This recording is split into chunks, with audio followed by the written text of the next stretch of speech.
1984 সালের আগে আমাদের এই অত্র অঞ্চলে কোনো কলেজ ছিল না।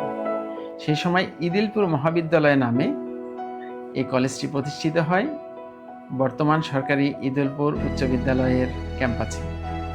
পরবর্তীতে বর্তমান জায়গায় স্থানান্তরিত হয়।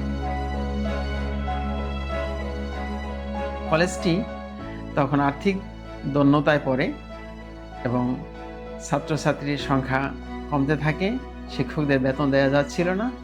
এমত অবস্থায় শরীয়তপুর জেলার কৃতি সন্তান বিশিষ্ট শিল্পপতি বিএ গ্রুপের প্রতিষ্ঠাতা কর্ণধার আলহাজ শামসুর রহমান স্যার এই কলেজটি তখন তার দায়িত্বে নেন এবং সেই সময়ে 1993 সালে 3,85,00,000 টাকা ব্যয় করে এই বর্তমান ভবনটি, যাকে অনার্স ভবন নামে পরিচিত, এই কলেজটি স্যারের বাবা জনাব খলিলুর রহমান এর নামে প্রতিষ্ঠিত।